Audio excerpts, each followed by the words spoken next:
Welcome to It's a Piece of Cake. I'm Lima, and in this tutorial I'm going to show you how to use stencils with gold dust. So I've bought myself a pack of Cinderella stencils and I've just rolled out some white fondant. And I'm going to grab one of the stencils and I'm going to spray my fondant with some non-stick cooking spray. And the non-stick cooking spray is going to be my glue, so I can make sure that stencil sticks onto the fondant nice and firm. So when you have sprayed your fondant, really press in that stencil onto your fondant nice and firm and rub it so you've got it tightly stuck onto that fondant. And then use direct food color powders. So you can get these luster dust, and they're like a very fine shimmery dust that you can get in gold, bronze, copper, pearl, silver, available in lots of different colors. And all we're going to do with that dust is brush it onto that stencil, all over the stencil. And then that dust is going to stick onto that non-stick cooking spray because that's our glue.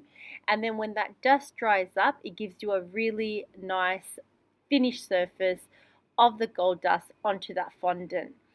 Now there is different ways of doing it. So you can also dilute your dust with some rose spirit if you wanted to. That kind of gives you like a runny paint texture. But I find that just brushing it on directly with that dust works for me perfectly fine. You don't have to worry about the type of consistency you're looking for. It's just a much easier way of doing it. So here I'll show it again. I'm going to spray my area with a little bit of non-stick cooking spray and then just gently, really firmly press that stencil onto the fondant to make sure it's stuck into place, and then brushing on that direct powder straight onto that stencil. And just go in circular motions, just kind of really work that powder so it's gone all the little gaps and holes. You don't want to miss out on any bit of the stencil. So just really work that powder through, and then it will stick onto that non-stick cooking spray. You can use non-stick cooking spray, or you can also use vegetable shortening. So you can get some vegetable shortening, warm it up in the microwave so it's runny, and then use that as well. But I find that it works much easier with the non-stick cooking spray. So as you can see with the stencil, I've just brushed it on and I've got the two patterns, and then I'm going to use a cookie cutter that can cut out the perfect shape for the size of the cupcakes that I'm making. So I'm going to use this as cupcake toppers. So then I'll get my cookie cutter, cut out the fondant, and then leave that to set and dry. And then once it has dried, then I can use it as a cupcake topper. The other way you can do it is you can, say for example, if you've covered your cake with fondant, you can spray your cake with some non-stick cooking spray and then do this directly onto your cake. So have your cake covered in fondant, spray it with non-stick cooking spray, get your stencil really firmly onto the fondant, and then just brush it on your cake. If you want to do like a tier with all the characters and all the stencils that comes in, like this is a Cinderella one, but if you want to do that, you could do that too. But like I said, I'm doing just the cupcake toppers. So here I'll do it again. And you could do this method, or the other method that you could do as well is you get a little bit of the powder and you stir it in with some rose spirit, make it into a paint and use it as a paint, and it dries quite fast as well. But that way I find that the paint can kind of seep in through the gaps and the holes of the stencil. I find that it's easier to just brush it on with the powder, because if you have done it with the way where you have made yourself a paste, your paste has to be a bit thick and you have to kind of really brush it on smoothly with a scraper.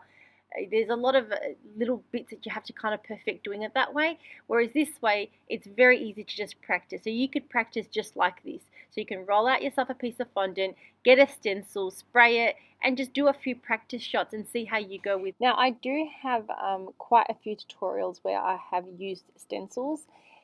If you have watched my video on using a stencil with direct gel, you can watch that video if you haven't watched it, but just to give you a quick run up, you can also use these stencils and just brush on direct food color gel. So the gels that are available in your cake decorating shop, you can just brush that on if you wanted, like say for example, if I wanted a red or navy, blue, yellow, any color gel, you can just brush it on and use it on the stencil as well. But I do have a full tutorial to show you how to use stencils with direct food color gel as well. I'll put a link of that video at the end of this tutorial if you wanted to watch that. I do have this mold here, the silicone mold, where I'm just going to add some fondant into the silicone mold, directly into the silicone mold. You can brush it with a bit of corn flour if you wanted to.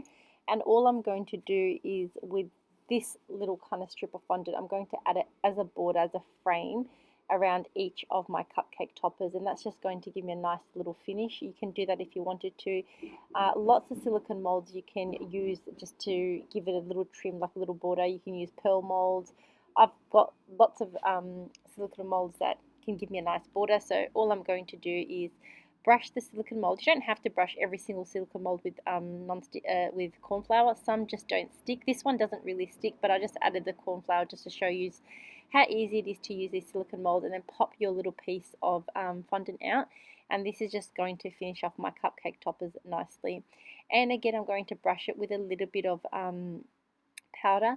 So you can also spray your piece of fondant with some non-stick cooking spray, just to kind of make our fondant a bit tacky, and then add some water or piping gel to the piece of fondant you're going to attach that little rim to. So I'm going to add that there, and the water and the piping gel is going to be our glue to stick the two pieces of fondant together. So you have to do this while your cupcake topper is not fully set, because you don't want the fondant to be fully dry when you're doing this. So immediately after you've made your fondant, you can add these little pieces to it and attach it all again with some water or piping gel. And if you really want that gold border to stand out, at the moment I've only used a bit of non-stick cooking spray and direct powder, but I'll show you again how to do it, and I'll show you also how to make the gold more vibrant if you wanted to do that. So I'm going to make about 5 or 6 of these little frames for each one, and if you're doing it on a cake you can also do this. So you can attach your little pieces if you wanted to, like if you have a cake and you've made these little cutouts, you can attach them, and then once you've attached them onto the cake, then you can also add this border around each one, so it looks like it's got like a little frame, like a little picture frame. So that's another way of doing it. But I like to just give it first a little rough coat with just the non-stick cooking spray and the powder.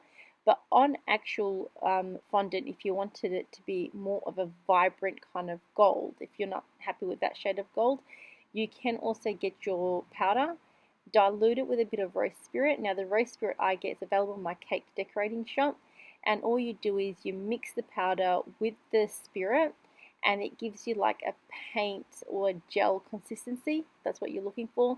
But if you're brushing like a thick area, it doesn't really matter. You just make yourself like a little bit of a mixture of the powder and the rose spirit. So I've got it in this little bowl, and then you just brush it on, and that just gives you much more of a stronger, more of a gold if you wanted to do that. So you can brush every single piece, and like I said, if you place your cupcake topper say on a cake, then you can do this border around the cake as well, and just have like each one as a frame, as a picture. So I hope you guys did enjoy this very simple way of using stencil and gold luster dust. And if you did enjoy this video, let me know by giving me a thumbs up.